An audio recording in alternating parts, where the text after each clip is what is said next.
ఓం నమో వెంకటేశాయ. ఇప్పటికైనా ప్రభుత్వానికి కనువిప్పు కలిగి తిరుమల కొండల పాదాల చెంత ఉన్న అలిపిరి వద్ద ఉన్న స్థలాన్ని ప్రైవేట్ హోటల్స్ కేటాయిస్తూ జారీ చేసిన జీవో నంబర్ 24ను రద్దు చేస్తూ ప్రకటన చేసిన ముఖ్యమంత్రి చంద్రబాబు నాయుడు గారికి మనస్ఫూర్తిగా ధన్యవాదాలు తెలియజేస్తూ, ఈ భూ కేటాయింపుల రద్దు కోసము నాతో పాటు పోరాటం చేసిన స్వామివారి భక్తులకు, స్వామీజులకు మనస్ఫూర్తిగా ధన్యవాదాలు తెలియజేస్తూ, కేవలము భూ కేటాయింపుల రద్దుతో సరిపెట్టుకోకుండా ఈ స్థలాన్ని వెంటనే టీటీడీకి అప్పచెప్పి ఆ స్థలంలో స్వామివారి భక్తులకు కావాల్సిన సౌకర్యాల కోసము, అదేవిధంగా వసతి సౌకర్యాల కోసం వినియోగించాలని చెప్పి టీటీడీ యాజమాన్యాన్ని, ప్రభుత్వాన్ని కోరుకుంటున్నాను. ఎందుకంటే గతంలో మనం చూసాము, గత కొన్ని రోజుల క్రితం జరిగిన వైకుంఠ ఏకాదశి పర్వదినం సందర్భంగా స్వామివారి భక్తులకు టోకన్లు జారీ చేసే కేంద్రాలు నగర మధ్యలో ఉన్న చిన్న చిన్న పాఠశాలల్లో ఏర్పాటు చేయడము, వేలాది మంది భక్తులు రావడము, తొక్కిసలాట జరగడము, అనేక మంది ప్రాణాలు కోల్పోవడం లాంటి దురదృష్టకరమైన సంఘటనలు జరిగాయి. ఇదే నిర్ణయము 6 నెలల క్రితం తీసుకోండి, అలాంటి కార్యక్రమాలు ఇలాంటి స్థలంలో చేపట్టినట్టయితే అలాంటి దురదృష్టకరమైన సంఘటనలు జరిగి ఉండేవి కావు. ఏది ఏమైనా ఇప్పటికైనా ముఖ్యమంత్రి చంద్రబాబు నాయుడు గారు ఒక మంచి నిర్ణయం తీసుకున్నందుకు ధన్యవాదాలు తెలియజేస్తూ, దాంతోపాటు ఈరోజు తిరుమలలో పనిచేస్తున్న అన్య మతస్థుల ఉద్యోగులకు సంబంధించి కూడా ముఖ్యమంత్రి గారు ప్రకటన చేయడం జరిగింది.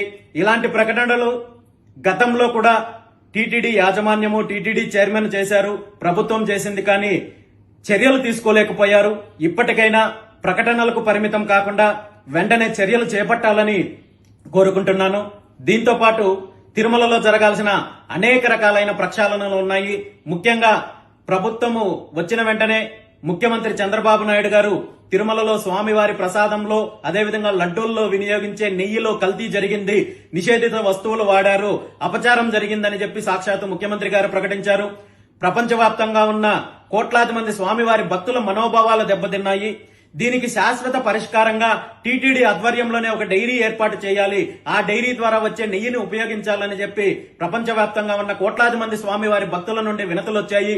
దీని మీద కూడా ప్రభుత్వం ఒక సానుకూలమైన నిర్ణయం తీసుకోవాలని చెప్పి కోరుకుంటున్నాను. దాంతోపాటు దర్శన విధానంలో మార్పులు తీసుకురావాల్సిన అవసరం ఉంది. ఎందుకంటే ప్రతిరోజు స్వామివారి దర్శనాని కోసము వేల మంది, లక్షలాది మంది దేశవ్యాప్తంగా భక్తులు వస్తున్నారు. కానీ తిరుమలలో దర్శనం అంటే కేవలం రికమెండేషన్ ఉన్న వాళ్ళకు మాత్రమే జరుగుతుంది, సామాన్య భక్తులకు ఇబ్బందులు ఉంటుందని చెప్పి అనేక రకాలుగా ఇబ్బందులు పడే కార్యక్రమం జరుగుతోంది.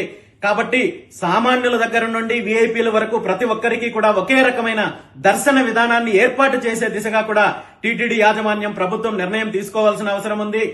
టీటీడీ అంటే, తిరుమల అంటే పూర్తిగా రాజకీయాల నుండి, వ్యాపారాల నుండి ప్రక్షాళన గావించి విముక్తి కలిగించి స్వామివారి భక్తులకు మరింత మెరుగైన సేవలు చేసే దిశగా నిర్ణయాలు తీసుకుంటారని చెప్పి ఈ సందర్భంగా ప్రభుత్వాన్ని, టీటీడీ యాజమాన్యాన్ని కోరుకుంటున్నాను. Thank you.